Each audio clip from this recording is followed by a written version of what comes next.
Hello, everyone, and welcome to Imperial's Online The Sun, the latest in our public series events exploring research at Imperial College.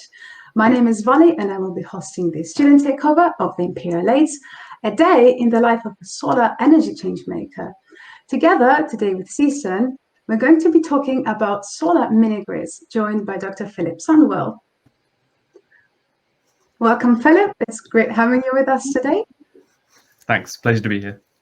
So Phil is a research associate at the Department of Physics and the Grantham Institute, whose work focuses on applying renewable energy technologies, particularly solar, to improve electricity access for rural communities in developing countries, and also in humanitarian situations such as refugee camps.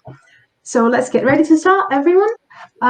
So turning to you, Phil, could you tell us a little bit more about what you're currently working on at the moment and where your focus is mostly on? Thank you. Sure. So mostly my research focuses on understanding how we can provide sustainable, reliable, and affordable energy to people living in developing countries, especially in rural areas, and also, like you said, in situations of displacement, like in refugee camps. So day to day, most of my research focuses around computational modeling.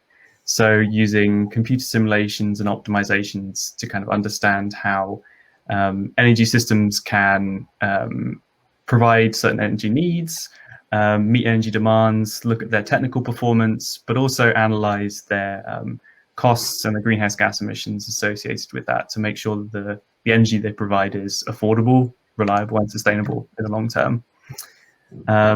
So before we get to that stage, often it means we need to understand the kind of electricity demands that there might be in a community. So some of this might be for kind of really basic energy demands, like for lighting or for charging your phone. But some of them are for bigger demands, like for businesses. So they could be things like mechanics or tailoring shops, or even bigger energy demands than that. So it could be schools or hospitals, or the kind of like institutional users of power to provide services to these communities. My research is kind of split. So some of this is about kind of theoretical studies. So asking the kind of questions like what happens if we use solar energy to back up a kind of weak grid system. And sometimes it's really specific. So some of the work I do is with NGOs or companies that have a specific system in mind, and they want some extra support to work out how that system should be designed in order to meet whatever objectives they have for that community. And then in terms of the geographical focus, most of the work I do is in East Africa, so in particular Rwanda. I've also got a few other projects in Uganda and Djibouti. And in the past, I've also worked in South Asia, mostly in rural India. Wow, okay. Thank you, Philip. So you mentioned that you're researching about energy and solar power energy in particular, which to me sounds very like physics or engineering related. But then you also mentioned that a lot of times that you're actually working in humanitarian situations. And this is a really interesting combination to me. And we're a bit curious about what actually is your inspiration and what is your original background that actually leads you towards such a direction? Sure. So you're right. My background it was and kind of remains in physics. I've actually been at Imperial College London for a long time. I'm not going to tell you how long. I did my undergrad here, and that was in theoretical physics. And I really enjoyed it. But looking back, I kind of wanted something a bit more practical or something a bit more real world impact. But that would still use some of those skills that I kind of picked up during my theoretical physics days. So I then did a PhD, which is all about energy systems modeling, specifically around simulating and optimizing energy systems, like I said, but in particular, how you can apply that to rural electrification. And in that case was mostly in India. So my work really started out pretty computational, but kind of as it developed and over the years, I kind of realized that actually you need more of an understanding of the human element behind it. Like it's all well and good simulating these systems theoretically, but you kind of need to really understand why people want to have access to electricity if you want to meet those needs. And also the kind of business and political sides of it too, because it's all well and good designing a great energy system, but if you want to go and get it built in the real world, you need to have some kind of business sense and political sense to get it done. But then after my PhD, I started working more in the kind of implementation side. I worked with an NGO called Practical Action, which is an international development NGO, for 2 years, designing these kind of systems, but in real life, as it were, in 3 refugee camps in Rwanda. But since I've come back to Imperial, and I've been researching these topics since. So it's quite nice to sit between the research side, a bit of the practical implementation side, still staying true to my background, but you know, seeing how that interlinks with all the different kind of research areas too. Thank you very much, Philip. So I noticed you said a lot about real-world impact, and we were thinking that, you know, we keep on hearing a lot on social media and throughout our days about renewable energy technologies and solar energy in particular, and how they really possess a chance to transform the way we provide electricity, and especially in settings like the one you're working on, for example, refugee camps. So we'd really like to get your perspective on this. What is the working principle behind solar mini grids that makes them so attractive? And why do you think there is so much potential into solar energy, especially compared to all the other different kinds of renewable energies out there? Mm-hmm. So I think fundamentally solar's got a lot of advantages to give. So first of all, it's cheap. They used to get quite a bad reputation for being more expensive, but I think the cost of solar has dropped, I think 80% over the past 10 years. So in lots of places, it really is the cheapest form of electricity we have. Another advantage is it's modular. So you can start off with a small system, and then as your community develops, or as you need a bigger system, you can just add more panels to that system. It's also scalable. So you know, the same principles that apply to a huge solar farm also apply to the kind of smallest individual household systems. So you can really make it as little or as big as you need. And it's also really reliable. So, you know, people think, you know, day to day, you have changes in weather, solar's not so reliable. But actually, yeah, of course, there's day-to-day variations, but it's actually quite predictable.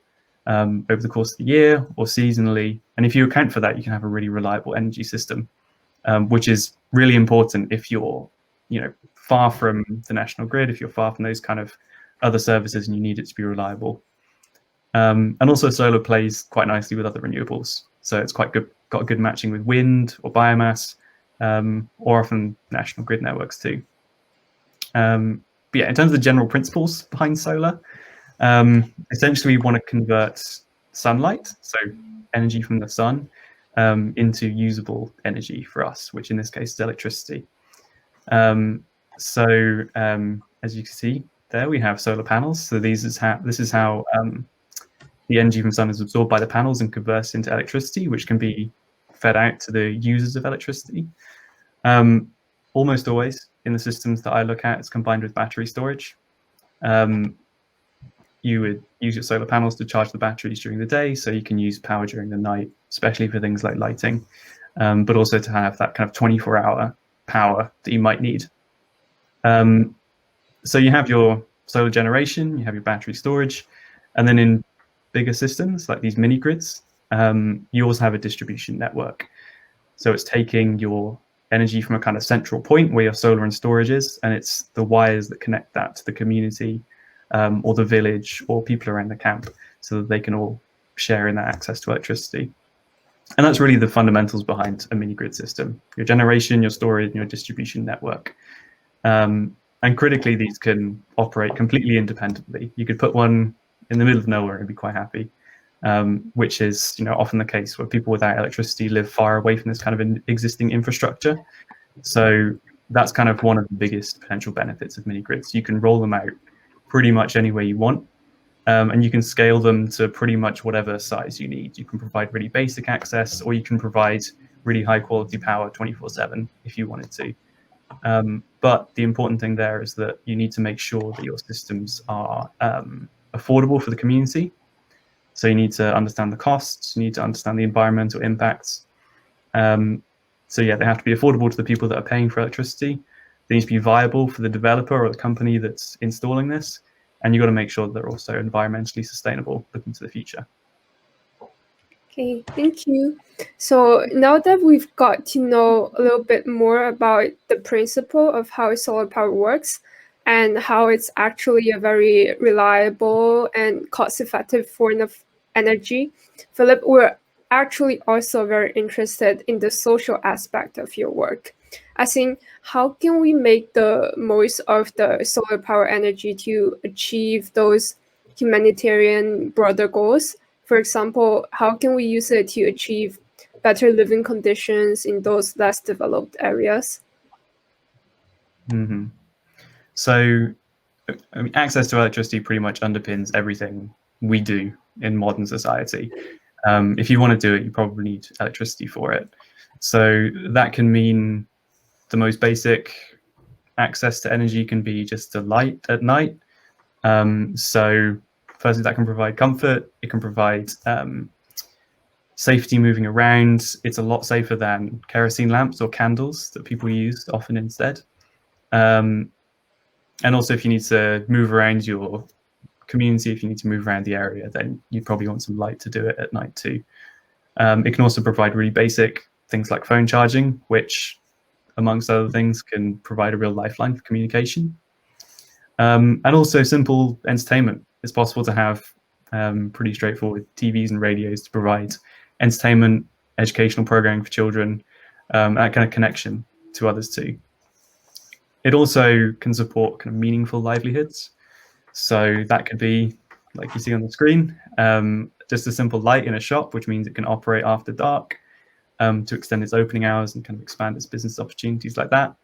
It could be providing electricity access to a tailoring cooperative, so that typically women who will be making clothes can increase their output and sell more and kind of increase their business that way. And especially in rural communities, it can be used for agro-processing. So processing the crop outputs from your rural community into a kind of a higher value crop within that community and making sure that that added value stays within that community too.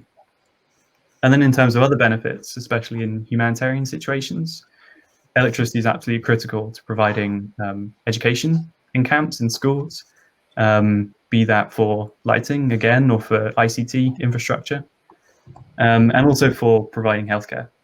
So you won't be able to provide adequate healthcare without having access to electricity. And especially if you're trying to tie that into your COVID-19 response, you're going to need vaccination fridges that require electricity too.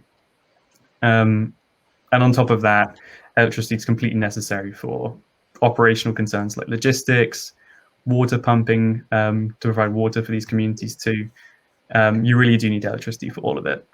So that means that solar can provide real benefits both for the communities in these kind of areas or these kind of situations, and also anyone should provide the service to them as well. Thank you, Phil. So since you mentioned a lot, about how different it is from our perspective, some very basic things that they're not so basic and not taken for granted in the end. I'd just like to point out the element of communication, because I think that it seems from your work that you have to communicate a lot with different types of people in different contexts. So considering that, probably tonight they will be watching us future researchers or decision makers, and of course students, I'd like to ask you, what do you think is the most important element probably that someone could take from us tonight in regards to how we make science and research, but how we also communicate it to the people around us and to the society that will benefit from this research? Mm-hmm. So I think probably the most important thing is that there's still a huge amount of work to do. So I think there's about 850 million people that currently don't have any access to electricity around the world. So Sustainable Development Goal 7 is aiming to reduce that to 0, so everyone has access to electricity by 2030. And in order to achieve that, it's going to take us all to do it. There's a huge amount of work that needs to be done in developing countries, in humanitarian situations, and in others to get sustainable energy access to all. But it's also going to take a really broad coalition of people to do it.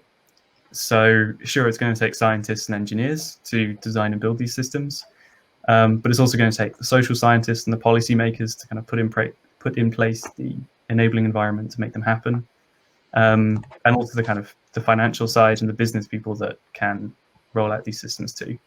So the example on screen now is a solar installation on a camp in Rwanda called Mahama Camp, and that was made possible by a mini-grid company called MeshPower, and it was done in conjunction with one of the local humanitarian partners called Alight, and it was only made possible with access from the government, from the humanitarian agencies, and the support from the business, and ultimately the engineers that got on the roof and put it in. So yeah, it's going to take us all to get this done. But that being said, there is a huge amount of potential for solar energy, both for meeting the needs of the communities and also the organizations that provide them services. And ultimately, the community that's trying to make this happen is really welcoming. So if anyone is interested, I'd really encourage them to get in touch. Excellent. So that's all we've got time for today, unfortunately. Thanks so much, everyone, for tuning in for this special edition of Imperial Ace Online. A very special thanks to Phil for sharing the day in your life. Thank you, Philip. So if you've enjoyed this talk, do check out the rest of the Imperial Ace, the SAM program. We've got loads of great things all over the weekend, and there is a link in the YouTube description for you to explore what else is to come. Otherwise, that's it from us. Thank you very much, everyone, and goodbye. Thank you. Thank you.